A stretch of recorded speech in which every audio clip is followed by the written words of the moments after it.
कल की कथा में आप श्रवण कर रहे थे कि सप्ताह के 7 दिन में मौत हमें अपना भोजन बना लेगी। इतलंगित मर्यादम तक्षका सप्तमे हानि। परीक्षित राजा को श्राप मिला के 7वें दिन तक्षक डस लेगा। यह कल आप सुन रहे थे। यह श्राप संसार में जन्म लेने वाले हर व्यक्ति के लिए है। काल रूपी तक्षक सबको अपना भोजन बनाने वाला है। क्या भरोसा है इस जिंदगी का, साथ देती नहीं है किसी का। जो श्वास निकल करके बाहर गई है, यह भी नहीं पता कि वह लौट करके वापस आएगी। इसलिए समझदार वही लोग हैं जो ऐसा विचार कर लें कि देह धारण करने का फल यही है कि संसार के कार्यों को करने से पूर्व भगवती कार्य करें। देह धरे कर ये फल भाई, देह धरे कर ये फल भाई, भजिय राम सब काम बिहाई। देह धरे कर यह फल भाई, देह धरे कर यह फल भाई, भजिय राम सब काम बिहाई। देह धरे कर यह फल भाई, भजिय राम सब काम बिहाई, भजिय राम सब काम बिहाई। बोली भक्तवत्सल भगवान की जय हो। दुर्लभो मानसो देहो देहि नाम छड़भंगुरः। मनुष्य जीवन मिलना मुश्किल और मिल भी गया तो काल की घंटी कब बज जाए पता नहीं है। इसलिए समझदारी इसी में ही है कि संसार के कार्यों को करने से पूर्व जीव को भगवती कार्य करना चाहिए।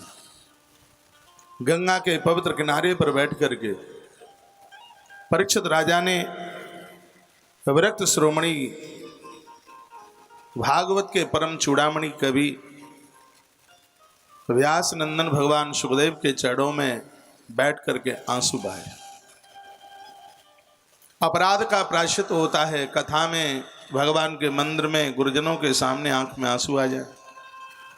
परीक्षित राजा की आंख में आंसू आ गए और जो उन्होंने अद्भुत प्रश्न किया है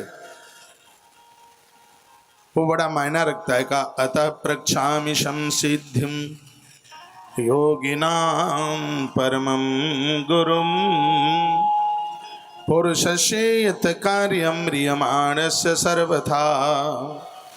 श्रीमद्भागवत जी का प्रथम स्कंद। परीक्षित राजा को श्राप मिल गया। कल भी मैंने निवेदन किया है कि जीवात्मा को श्राप मिला है कि 7वें दिन उसको मृत्यु के गाल में जाना है। इन्हीं 7 दिन में उसको अपनी मौत सुधारनी है। रविवार, सोम, मंगल, बुध, बृहस्पति, गुरु, शुक्र और शनि, यही सप्ताह के 7 दिन है। परीक्षित की आंख में आंसू हैं और वह गुरुदेव सुखदेव मुनि के चरणों में बैठे हैं और कहते हैं कि अतः प्रक्षामि संसिद्धिम योगिनां परमं गुरुं, पुरुषस्य यत् कार्यं म्रियमाणस्य सर्वथा। यः श्रोतव्यमथो जापं यत् कर्तव्यं न्यविप्रभु, स्मर्तव्यं भजनीयं वा ब्रूया यद्विपर्ययम्। हे गुरुदेव, मुझे ऐसा लग रहा है कि 7 दिन नहीं, मेरी मौत तो बिल्कुल सन्मुख खड़ी है और मैं आपके चरणों में बैठकर आपसे ये पूछ रहा हूँ कि मुझे किसका श्रवण करना चाहिए। कौन से देवता का जप करना चाहिए, कौन से देवता का स्मरण करना चाहिए, कौन से देवता का भजन करना चाहिए, मेरे लिए इस समय क्या करना श्रेयस्कर है, आप मुझे बताएं। मेरी मृत्यु बिगड़े नहीं, गुरुदेव कृपा करें, मेरा उद्धार हो जाए, मेरा आत्म कल्याण हो जाए। परीक्षित राजा सुखदेव मुनि को ऐसा पूछ रहे हैं। आपका ध्यान इधर होगा, बात समझ में आएगी, बहुत आनंद होगा। हे प्रभु, आपका तो दर्शन ही दुर्लभ है। गैया को दोहने में जितनी देर लगती है, इससे ज्यादा तो आप कभी कहीं रुकते ही नहीं है। जैसा कि मैंने सुन रखा है, यह लिखा हुआ है, न लक्ष्यते हावनस्तामपि गोधनम क्वचित, गोधनम क्वचित। गैया का दूध दोहने में देर लगती है, आप तो उतनी देर भी कहीं रुकते नहीं है। आप जैसे महापुरुषों का तो दर्शन ही पाप ताप प्रताप संताप को समाप्त कर देगा। बाबा तुलसी ने भी कहा था कि संत दरस जेमी पातक टरही। महापुरुषों के चरणों में पहुंचे, यदि वो बात भी नहीं करते हैं, उनकी यदि दृष्टि भी हमारे ऊपर पड़ गई है, तो उनके दृष्टि मात्र से जीव का कल्याण होता है। गुरुदेव, आपके चरणों में मेरा कल्याण होगा, मुझे इस बात का भरोसा है। सूत शौनक ऋषियों को कहते हैं, हे महात्माओं के एवमाभासितः पृष्ठ सारा ज्ञास लक्षणया गिरा प्रत्यभासत धर्मज्ञो भगवान बादरायण। राजा के इन अद्भुत शब्दों को बोल करके सुखदेव भगवान ने बोलना आरंभ किया। भगवान सुखदेव मुनि बोलने को तैयार हुए, इतने में भागवत जी का पहला स्कंद पूरा हो गया। इसलिए बोलिए ओम हरये नमः, ओम हरये नमः, ओम हरये नमः, ओम हरये नमः, ओम हरये नमः। ओम हरये नमः। जैसे स्कंद पूरा होगा तो 3 बार मैं आपसे हरये नमः बुलवाऊंगा, इसलिए कि एक स्कंद की कथा सुनते सुनते कभी झपकी आई हो, उबासी आई हो, पानी पीने के लिए खड़े हों, बगल वाले को बात करी हो, तो 3 बार ओम हरये नमः बोल करके वह भगवत प्रायश्चित हो जाता है। इसलिए हर स्कंद को पूरा होने पर यह बोलना चाहिए ओम हरये नमः, ओम हरये नमः, ओम हरये नमः, ओम हरये नमः, ओम हरये नमः। प्रथम स्कंद पूरा हो रहा है। ओम जय जय श्रीमद्भागवते महापुराणे परम संज्ञाम अष्टा 10 सहस्राम संहितां प्रथम स्कंदे सुख आगमनम नामैकविंशोऽध्यायः। कृष्णाय वासुदेवाय हरये परमात्मने प्रणतः क्लेशनाशाय गोविंदाय नमो नमः। कृष्णाय वासुदेवाय